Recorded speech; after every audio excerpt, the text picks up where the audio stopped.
Hey y'all, so just got done with Murph. This is something that so many CrossFitters kind of look forward to, all year round. Usually we do it on Memorial Day. This year, just because we're in the middle of COVID and some other things, we're doing it on the 4th of July. So it's a hero workout. It's named after Lieutenant Mike Murphy. There's a book and a movie, Lone Survivor, if you want to get into a story a little bit more. Amazing, heroic story. But anyway, the workout is kind of a classic CrossFit benchmark. Real nasty one. 4 time, we've got a mile run.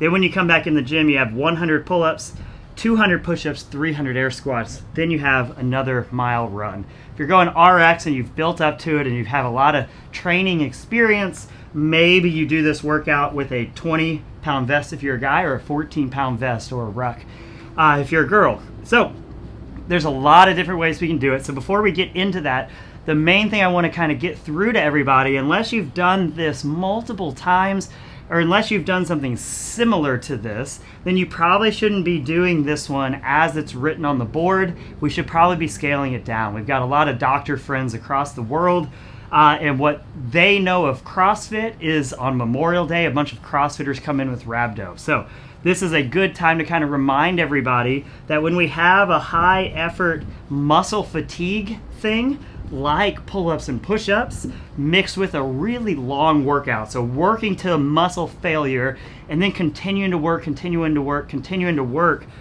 for a long time after that, it can cause muscle breakdown and muscle damage that can end up poisoning your bloodstream and cause liver damage, kidney damage, all sorts of other things that go on. Very serious thing to look out for. So we need to, just like every workout, we need to make sure that we're actually doing something that's within our wheelhouse. And if we are going to push it a little bit, we got to be very aware that we got to come out a little slow and steady and just try and make this one a slow and steady workout. So a few ways we can do this.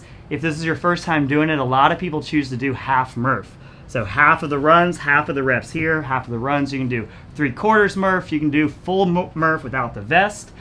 What happens a lot is kind of classic Murph is unpartitioned, meaning you got to do all 100 pull-ups before you move on to the push-ups, do all 200 before you move on. But another great way to kind of modify this one and make it a little more accessible is to allow people to break this 100, 200, 300 up into any kind of rep schemes they want. What we typically see is people just do like a Cindy style and they go 5, 10, 15 for 20 rounds to get it done. But what we see all the time in Cindy is the push-ups. People burn out on those push-ups all the time.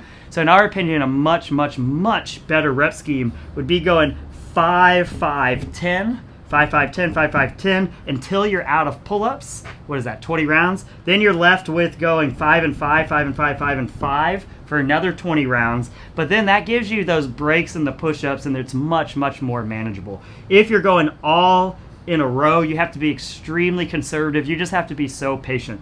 So when you're able to mix and match these things, it's much more of a cardio, push the pace, manage muscle fatigue, but you're really pushing the pace. When you're going unpartitioned, meaning you have to do all 100 pull-ups, then you have to do all 200 push-ups, it becomes much more of a muscle fatigue game, and you got to be so patient with it. I did it today for the first time ever,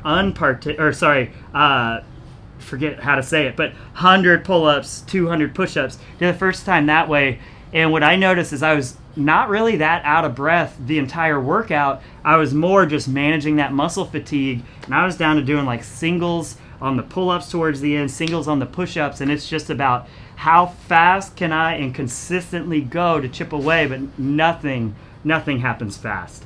So a few things to keep in mind here is the fastest people are going to get this done in the 30 to 45 minute range, which is ridiculously fast. If you do happen to get in that range and you're not, or you are scaling, it might be time for you to bump it up a little bit.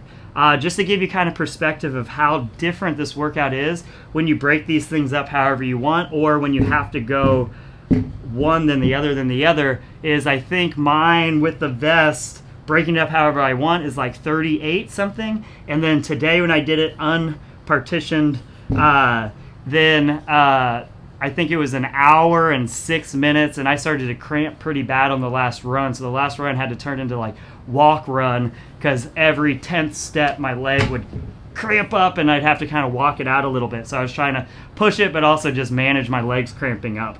But that's a huge time gap. Even if my legs weren't cramping, it probably would have only changed my time by 2 or 3 minutes, like not that big of a deal. So that should show you how big of a difference it is. When we're resting on the pull-ups, we can move on and do some reps over here and so on, versus when you're resting, you're just kind of stuck there. So what I recommend is, if you're starting out, half Murph is a great place to go. Break the reps up however you want. So and I always like the 5-5-10 until you run out of pull-ups, then 5-5 till you're done, then go to the run. Then from there, I like working your way up to the full Murph. Then I like working your way up to the full Murph with the weight vest, keeping it, breaking these up however you want. When it's time for you to bump into the next one, remove the weight vest and go all 100 before you move on. Then you can move it back in with the weight vest. And that's kind of the progression of this workout that I would recommend taking. But it's a long, slow, nasty one. Even if you're going fast, it's still a 30-40 minute workout. And if you're in kind of that hour range, we know we're not going to be able to keep a super high intensity the whole time. So come out smooth, come out conservative, and the goal is just be consistent. And you're trying to push the pace, but you're always thinking of what pace can I maintain for another 20 minutes or whatever. And you're trying to push that pace, balance muscle fatigue. And it's really a test of not only what you're capable of, but how well you can change your strategies within the workout to kind of push, pull back where you need to, change up your rep schemes. It's really just how well do you know your body, and how well can you manage that muscle fatigue as you're trying to push the pace at the same time. Hope you enjoy this one. It's always fun. I always look forward to it. And again, in air quotes, look forward to it. Hope you do too. Talk to y'all soon.